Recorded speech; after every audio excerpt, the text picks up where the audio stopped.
Upon regaining consciousness in the ICU, a millionaire heard her husband talking on the phone. Upon discovering about the will, she pretended to be dead. Helen Martin, a successful woman, sees her life turned upside down after a mysterious car accident. Confined to a hospital bed, she discovers a dark plan hatched by her own husband. Unable to move, Helen pretends to be unconscious to gather evidence and save her children. With the help of a young nurse and loyal friends, she faces an intense battle for justice. The room was silent except for the rhythmic beeping of machines and the soft hum of the fans. Helen Martin, a 68-year-old woman, lay motionless in the ICU bed. Her gray hair spread over the white pillow, and her pale face showed the signs of a long battle for life. She was a well-known millionaire in society for her philanthropic contributions and business empire, but at that moment, all that remained was the fragility of her body. Helen began to regain consciousness gradually. Her thoughts were fragmented, mixing vivid dreams with old memories. The first thing she noticed was the strong smell of disinfectant. Then came the sounds, the beeping of heart monitors, the rustling of nurses and doctors' hurried footsteps. She tried to open her eyes, but the bright light in the room momentarily blinded her. With effort, she managed to lift her eyelids and see her surroundings. The white walls and medical equipment confirmed she was in an intensive care unit. Her mind, still foggy, tried to comprehend what had happened. The memories began to return in flashes: the car accident, the impact, the excruciating pain that had knocked her unconscious. It was then she heard a familiar voice. Her husband, Thomas Martin, was on the phone on the other side of the curtain dividing the room. His voice was low, almost a whisper, but the cold, calculating tone caught Helen's attention. "Yes, everything is as planned," Thomas said. "The will has been changed as discussed. Once Helen is gone, all the assets will be transferred to my name.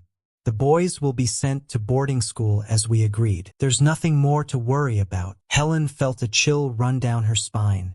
Her heart, frail as it was, raced with adrenaline.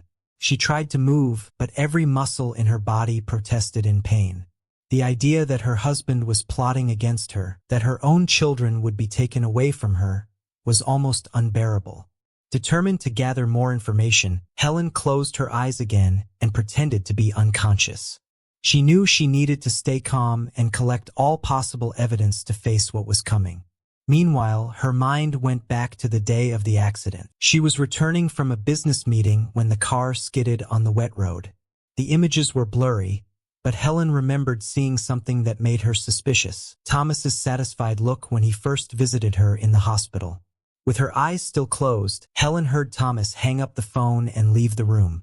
The silence returned, but inside her, a flame of determination began to burn. She needed to protect her children, survive to expose her husband, and ensure he would not go unpunished. Helen recalled how she met Thomas. He had always been charming, but something about his eyes bothered her. Initially, she attributed her worries to her insecurities. However, as her fortune grew, Thomas seemed more interested in her business than in her. Now, in the ICU, she knew her suspicions were not unfounded. When they met, Helen was a rising young entrepreneur, full of dreams and energy. Thomas captivated her with his charisma and apparent support, always ready to encourage her and offer advice. They married quickly, and Helen believed she had found the perfect partner to share her life and dreams with. But as the years passed, Thomas showed more interest in controlling Helen's empire than in supporting her. The pain in Helen's body was constant, but her mind was sharper than ever. She knew this was only the beginning of her struggle. And there, in the hospital bed, she made a promise to herself: no matter how difficult it was, she would survive and fight for justice. Helen spent the following days pretending to be unconscious, observing and listening to everything around her. The constant sound of the monitors and the frantic movement of the nurses became the soundtrack of her vigil. She tried to recover enough to act, but the constant pain kept her anchored to the bed. One night, she heard soft footsteps approaching. Between the curtains, a young nurse's figure appeared, and in turn, it seemed, he adjusted the equipment around Helen and, noticing something was wrong, frowned. "Strange," he muttered, checking the monitor cables. This shouldn't be like this. Helen opened one eye, just enough to observe him. The nurse seemed worried, and Helen saw an opportunity. With effort, she whispered, "Help me." The young nurse jumped at the sound of Helen's weak voice. He quickly approached but remained calm. "Mrs. Martin, you're awake." "Yes," she replied weakly. "I need your help. Please, no alarm." The nurse, whose badge read Lucas, nodded. He looked around to ensure no one was nearby and leaned in to listen to Helen. "What can I do for you?" Helen briefly explained what she had heard from Thomas and the need to find out about her children. Lucas, realizing the gravity of the situation, promised to help. "I'll find out about your children and return as soon as possible." In the following days, Lucas did his best to gather information without arousing suspicion. He approached the medical staff and, through discreet conversations, discovered that Helen's twins, Sarah and Samuel, were with the nanny at home, but Thomas had already started the process to send them to a boarding school abroad. Meanwhile, Helen forced herself to remember the details of the accident. In her foggy memories, one vision stood out. Thomas was at the scene before the ambulances arrived. That seemed impossible unless he was involved. Lucas returned one night with a small camera in hand. "I recorded a video of your children. They're safe for now." Helen watched the video with tears in her eyes. Sarah and Samuel played in the garden, unaware of their father's sinister plans. Seeing her children gave her renewed determination. She needed to act quickly. Lucas agreed to help Helen gather evidence against Thomas. They decided to record his conversations in the ICU. Helen used a hidden microphone, and Lucas ensured the equipment worked flawlessly. One night, when Thomas returned to the ICU, Helen was ready. She kept her eyes closed and listened as he talked on the phone again, this time more detailed about the plans to send the children to boarding school and liquidate Helen's business. "I said she wouldn't wake up anytime soon," Thomas laughed softly. "Once everything is settled, it'll be just the two of us."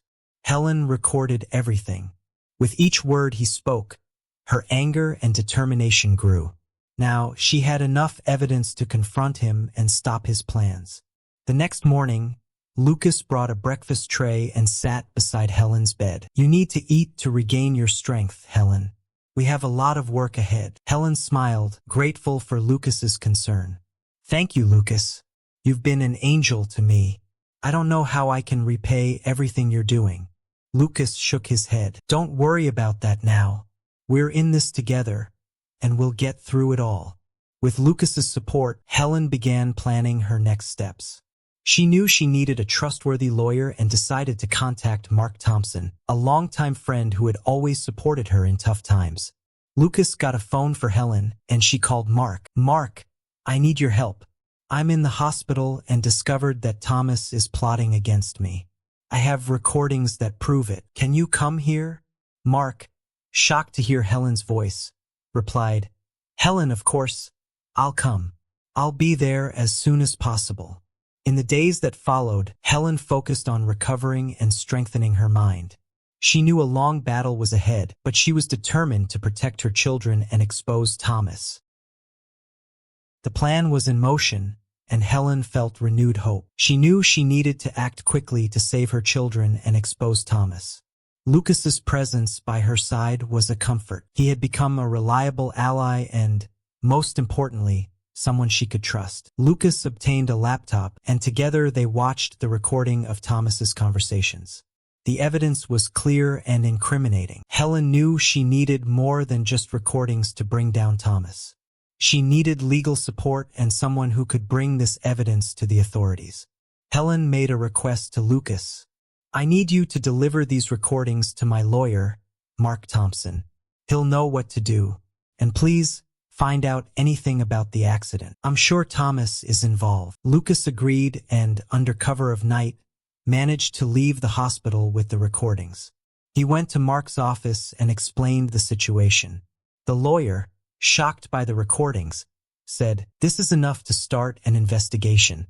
I'll make sure justice is served." Meanwhile, at the hospital, Helen fought against pain and helplessness. Her mind, however, was clearer than ever. She reflected on the accident and how Thomas had always been a distant husband but never imagined he could be so cruel and calculating. Lucas returned with news from the lawyer and new information about the accident. Helen, I found security camera footage near the accident site. Thomas was there before the collision. He was seen talking to a man later identified as a known mechanic specializing in vehicle sabotage. The revelation shocked Helen but also filled her with determination. We need to expose all of this, she said. I can't let him go on with his plans. Lucas continued to be her link to the outside world. He brought news that Mark had secured a court order to protect Helen's children and ensure they remained in the nanny's care until the situation was resolved. Meanwhile, Thomas seemed more confident than ever. He visited Helen, always with the same false speech of concern and love. But Helen knew it was all a facade, and each visit from him fueled her anger and desire for justice. One afternoon, while pretending to sleep, Helen heard Thomas on the phone again.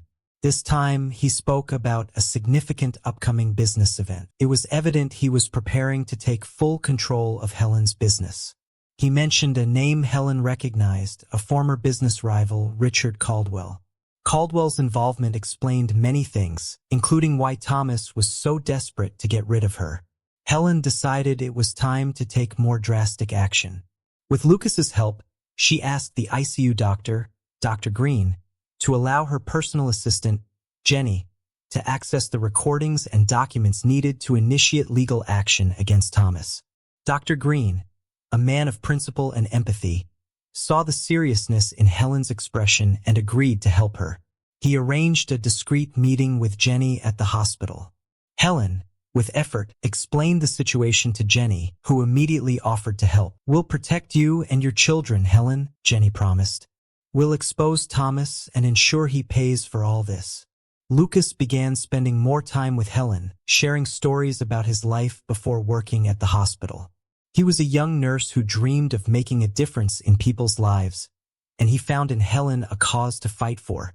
Helen, my mom always said people come into our lives for a reason, Lucas said. I think I'm here to help you through this. Helen smiled, feeling a growing connection with Lucas. I believe that too, Lucas. You've been my strength when I needed it most. In the following days, Lucas and Jenny worked tirelessly to gather more evidence against Thomas and Caldwell. They sifted through documents, bank records, and messages that could incriminate the two. Helen, for her part, used this time to strengthen her resolve and mentally prepare for the battle ahead. She knew that with Lucas, Jenny, and Mark by her side, she had a real chance to expose Thomas and ensure her children's safety. The behind-the-scenes movement was in full swing. Helen felt increasingly empowered by the actions of Lucas, Dr. Green, and Jenny. With the recordings delivered to the lawyer and the investigations underway, she knew the decisive moment was near. But there was still one piece of the puzzle that needed to be put in place. One night, Lucas entered the room with a determined look. Helen, I got something else. Richard Caldwell. He's willing to testify against Thomas. It seems he was also betrayed at some point and is ready for revenge. Helen felt a mix of surprise and relief. Richard Caldwell was known for his shrewdness in business, and knowing he was on her side was an important asset. That's wonderful, Lucas. We need to act fast. We don't have much time before Thomas realizes what we're doing. The next morning, Dr. Green, in coordination with Lucas and Jenny, organized a disguised visit from Richard Caldwell to the hospital. Pretending to be a distant relative, Richard entered the ICU and sat next to Helen. They spoke quietly, outlining the final plan. We have enough evidence to bring Thomas down, Richard said, but we need solid testimony to connect all the dots. I'm willing to expose myself for this. Helen held Richard's hand, feeling a wave of gratitude. Thank you, Richard. I'll never forget what you're doing for me and my children. In the days that followed, the tension rose. Thomas continued his regular visits, unaware of the plan being formed against him. Helen, with difficulty, maintained her facade of an unconscious patient, while Lucas and Jenny moved behind the scenes to ensure all pieces were in place. Finally, the day of the revelation arrived. Mark, the lawyer, had secured an emergency hearing with a judge. Helen, still weak, was transferred to a conference room in the hospital where the judge would hear the testimonies and review the evidence. Thomas, summoned under the pretext of discussing medical issues, arrived at the hospital unsuspecting. Entering the room and seeing Helen awake, he was visibly surprised. "Helen, you're awake." "How?" Helen, her voice still weak but full of determination, looked directly at him. "Thomas, your game is over. I have proof of all your betrayals and evil plans." Everything was recorded and handed over to the authorities. Thomas tried to protest, but Richard Caldwell entered the room, followed by Mark and the judge. "Thomas, it's time for the truth," Richard said. "You thought you could deceive everyone, but you underestimated Helen and her determination." The judge patiently listened to all the evidence presented, the recordings, testimonies from Lucas, Jenny, and Richard, and security records connecting Thomas to the accident. By the end of the session, it was clear that Thomas had orchestrated the entire plan to get rid of Helen and take her fortune. Thomas was arrested right there in the hospital room on charges of attempted murder, fraud, and conspiracy. Helen felt a wave of relief and gratitude wash over her. The days of fear and uncertainty were finally ending. In the days that followed, while recovering in the hospital, Helen received a visit from her children, Sarah and Samuel. They ran to hug her, and she felt a peace she hadn't felt in a long time. Lucas, who had been essential in her rescue, stood beside them, smiling. "You saved my life and my children's lives, Lucas. I don't know how to thank you," Helen said, tears in her eyes. "Seeing you and your children safe is reward enough," Lucas replied, holding her hand gently. "But I'll always be here for whatever you need." With Thomas out of the picture and the truth revealed, Helen began planning her future. She knew there was still much to be done, but with Lucas by her side and the loyal team supporting her, she was ready to face any challenge. In jail and the truth exposed, Helen began to feel the weight of the past weeks dissipate. Her recovery room in the hospital became a gathering point for the few friends and allies who had come together to protect her and ensure her safety.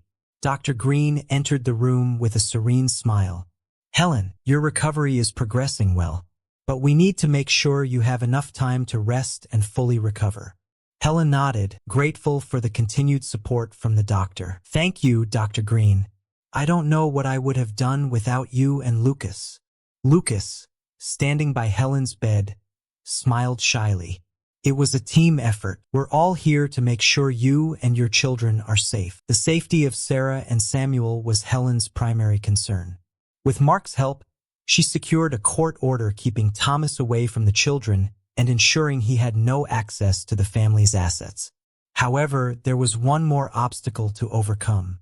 Jenny, Helen's loyal assistant, brought a new concern.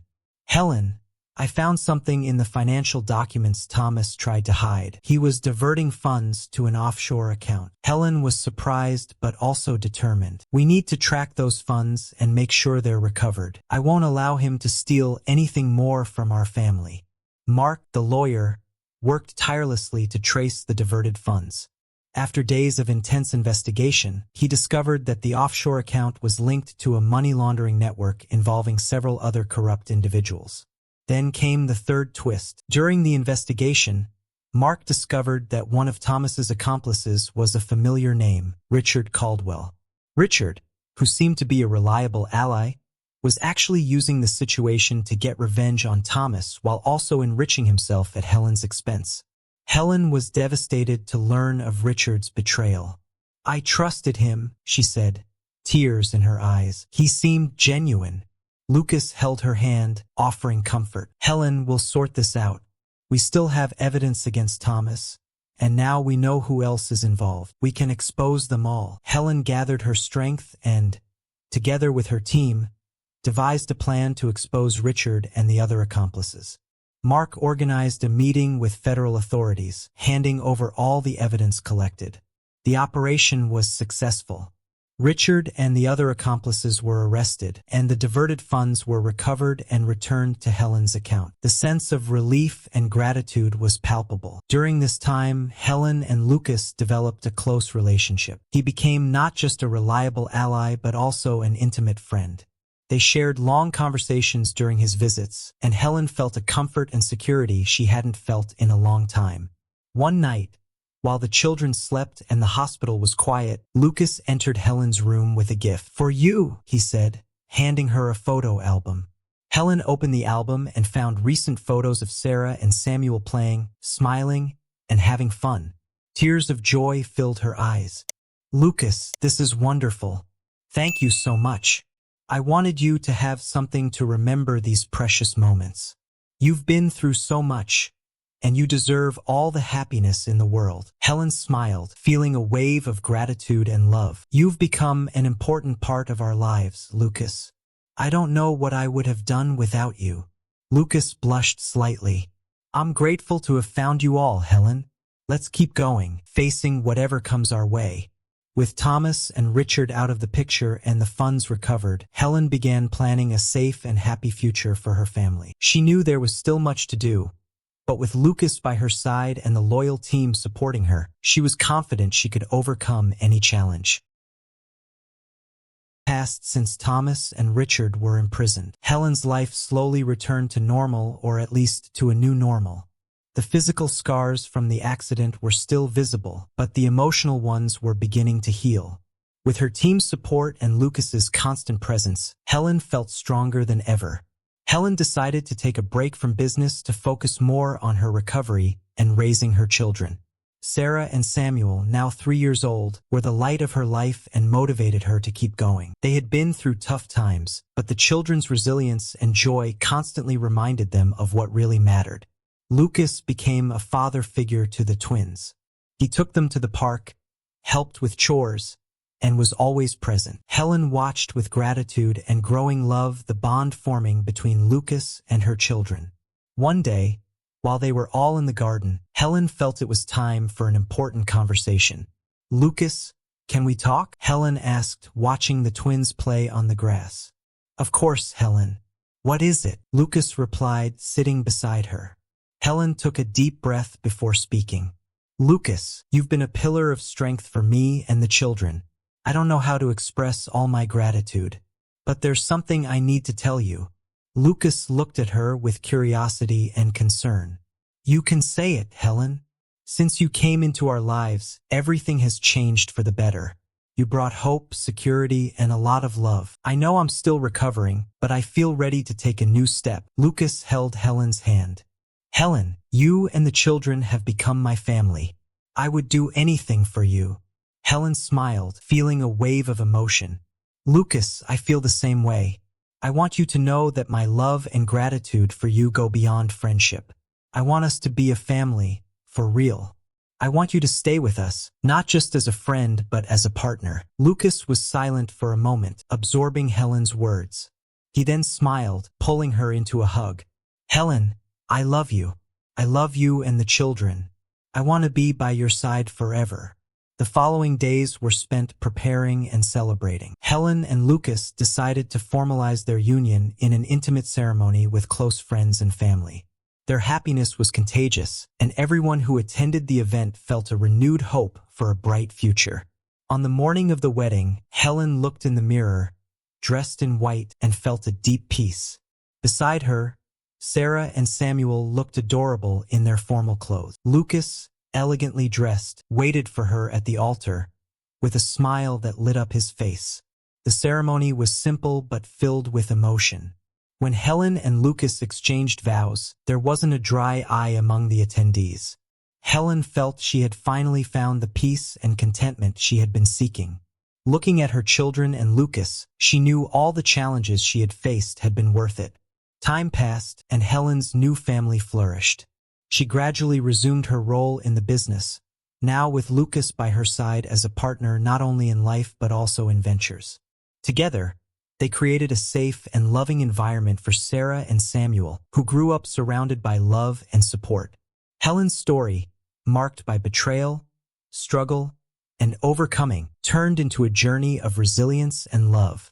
She never forgot the difficult moments, but she saw them as lessons that made her stronger and more grateful for what she had now. As the sun set on another peaceful day, Helen sat in the garden with Lucas, watching the children play. She held his hand and smiled. We've been through so much, but we're finally at peace. And I know the future holds even more happiness for us. Lucas gently kissed her hand. We're together, Helen. We always will be. And so, with a heart full of love and an indomitable spirit, Helen faced the future with optimism, knowing that any challenge could be overcome with the strength of her family and the certainty that true love always prevails.